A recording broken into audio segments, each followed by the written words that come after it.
Periscope, what's up? Greg Howes. It is Tuesday morning. God bless you. Good morning. Good morning.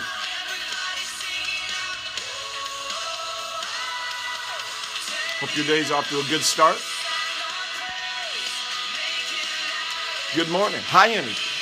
High energy Tuesday. New York City is here. All right. And from one coast to the other, the Pringles on the West Coast, Southern Cal. So from New York to Southern California, here we are. Monica in Mississippi, good morning. We got the South represented. Maryland is here. Atlanta, Washington State. Early out there on the West Coast. Good morning, Muncie, Indiana. Canton, California. Good morning. Good morning. We got some Starbucks going this morning. All right. Alabama's here. All right. All right. Good morning. Good morning. Got your coffee going. Got some breakfast going. High energy. Come on. High energy. Ohio. Ohio is here. Good morning. Good morning.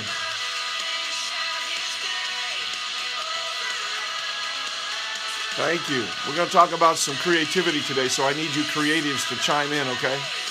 Evangelist Chanel from Chicago, good morning.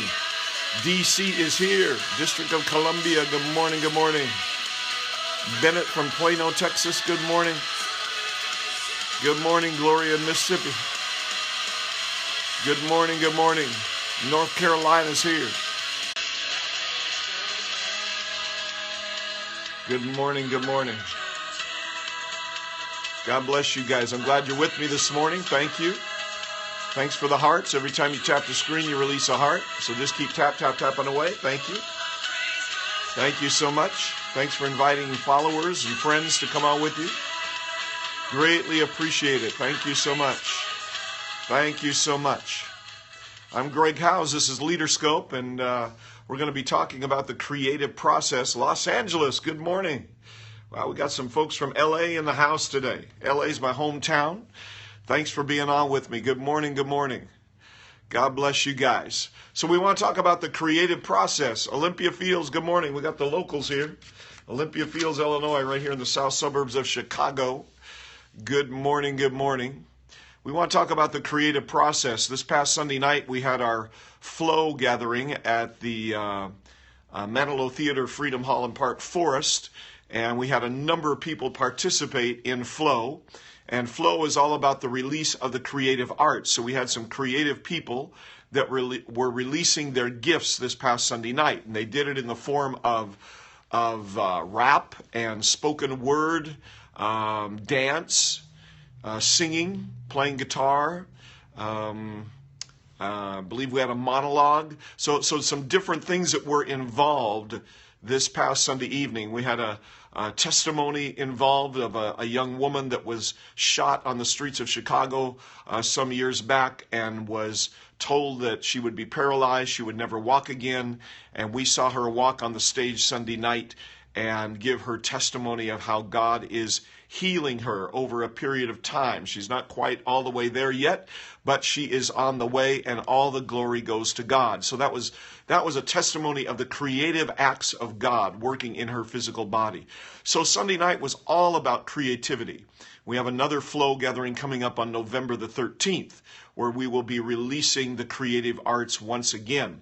And we're doing this in order to restore hope to the lives of people and to release a sense of purpose into the lives of people as well.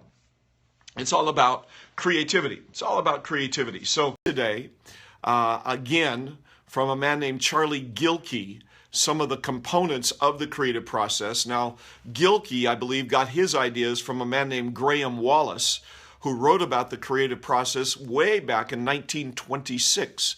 And Mr. Wallace coined these four components, these four parts of the creative process.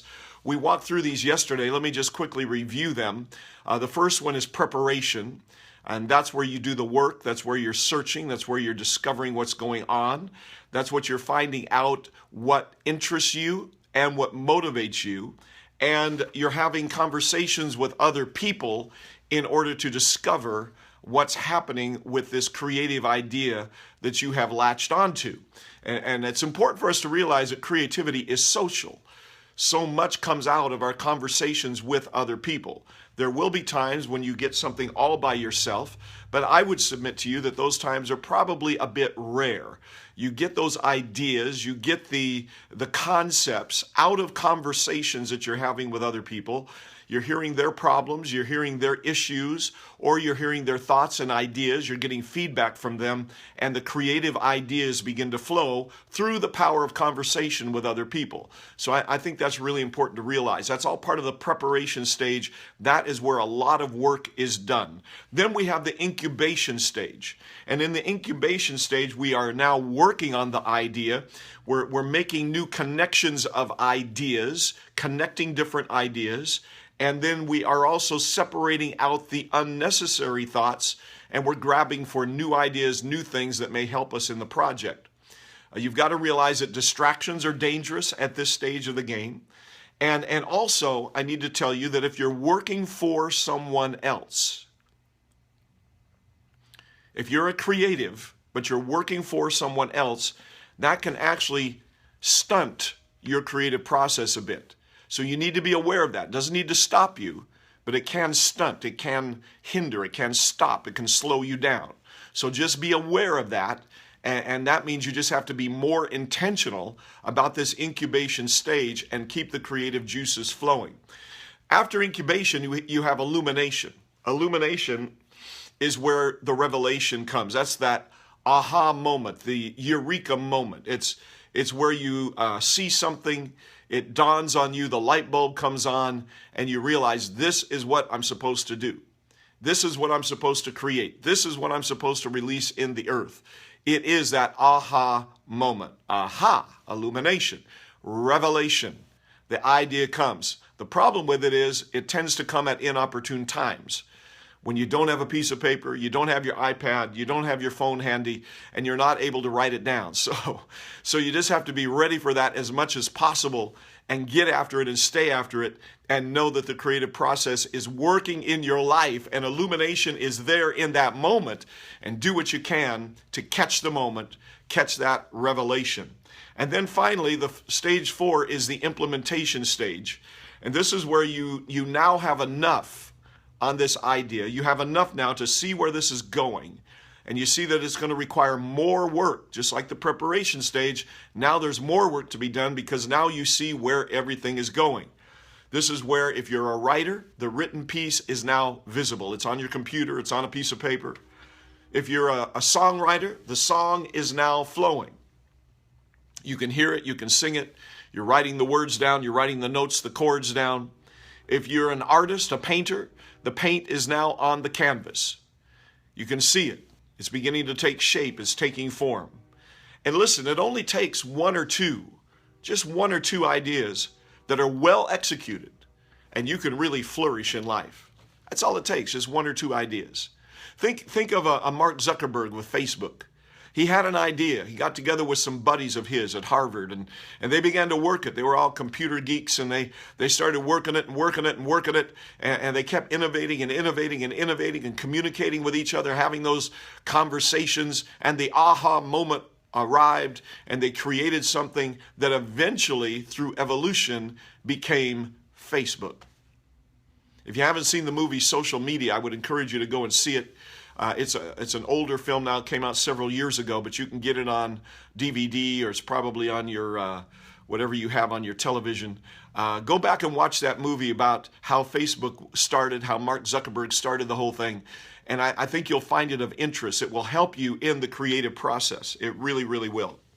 I ran across another person that is doing some study on the creative process. This is a woman. Her name is Maria Popova, or Popova, I'm not sure how you pronounce it, Popova, Popova, I would guess. Maria Popova, and she has 10 components of the creative process. It begins with what she calls the hunch. And the hunch is the idea, that first idea, risk. It requires a risk that you will take. Once you move into that risk-taking stage, then you begin to talk about it. So you're going to talk about your idea to your significant others, your family members, or your friends, your buddies, the other creative people who are around you. You're going to talk about it. Once you start talking about it, then the next stage is that you become the sponge. You're going to be like a sponge, and you're going to soak up ideas everywhere you go. Everywhere you go, every experience, everybody you talk to, you're going to be soaking up ideas just like a sponge soaks up water. The next step is that you're going to begin to build it. You're going to build it. You're going to begin to construct the project. This is where you see the design, and the components are now coming together, and you see the necessary tools for you to build what you have seen. You're now building the vision that was given to you. The next step is called confusion. And at the confusion stage, this is where you're going to have to wrestle with your fears, your doubts, the uncertainty about what you're doing, the questions that come up. Am I really doing the right thing? Can I really accomplish this? Am I really going to be able to make this happen? The next step is you realize you're just going to have to step away. You're just going to have to step away for a moment. There's too much going on. It's getting a bit confusing. And so you need to step away, take a breather for a second, and let the idea marinate. Let it marinate in the presence of God. The next step is the love sandwich, what Maria calls the love sandwich. The love sandwich is where you begin to either give or receive constructive feedback. But you need to make sure that it's sandwiched in love. So one part of the sandwich is asking the question, what works for you? When you hear my idea, what works for you? And then the meat part of the sandwich, the middle part is, what doesn't work for you? Tell me, when you hear my idea, what is not making sense? What does not work for you? What is not fitting together? And then when you come to the last stage of the sandwich, you go back to the original question again, what works for you? You ask it again. Now you're asking it in light of what doesn't work, what somebody doesn't like, and now you can put it all together. But you make sure that those things are being communicated in a spirit of love. Otherwise, people just kind of tear you up with their criticism. So we want to make sure that it is a love sandwich, absolutely. Then you're going to go back and realize that there will be premature breakthroughs along the way. In your creative process, there's going to be premature breakthroughs. So you're going to have several small breakthroughs on the way to your big breakthrough. And so what you want to do is you want to celebrate all those small little breakthroughs, but you've got to realize at the same time, you've got to understand that it's not the final thing. It's not the finish. It's just the process. It's just the journey that you are on.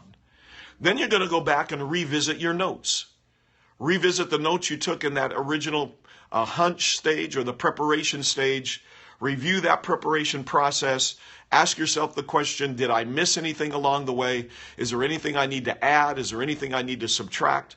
And this is where you look for the missing link. That missing thought or idea that's going to bring everything together. That's where you find it when you're revisiting your notes. You're reviewing things. And then finally, you need to know when you're done. Know the finished project. Know the destination. Know what you are aiming for, and realize what it's like when you get there. All of that is from Maria Popova, and she is suggesting that all of that, there's 10 steps there, that makes up the creative process. Now in the Bible, a man named Noah went through that creative process. Noah was a creative. He had a vision from God. And in the vision, the idea, the creative thought that God gave to him, he could see the future. He could see the end game. He could see the destination. It's the kind of man that Noah was. And so Noah began to build. He began to build the idea. He began to build the vision. We call it the ark, Noah's ark. Anytime we hear the name Noah today, we double it up and we connect it immediately with the ark and the animals, because that's what Noah is known for. He began to build the vision. He began to build his creative idea. So once you see the destination, once you see the end game, then you can begin to build something that will be required to get you to that ending point. And then Noah also was producing something that had never existed before. And that's the power of creativity and innovation. You're doing something that is never done before. It's never been done before. You're doing something that other people are not willing to do. That's the power of your creativity. Noah was producing an ark that no one had ever thought about before. And he was doing it because it was about to rain, which had never happened before. Everything was a first-time occasion, first-thing occasion. Everything in Noah's life was about a first thing. It was about being the original. It was about being a creative. It was about being innovative. He was starting something fresh and unique and distinctive. And as he built it, eventually it would become so attractive that everybody would want it.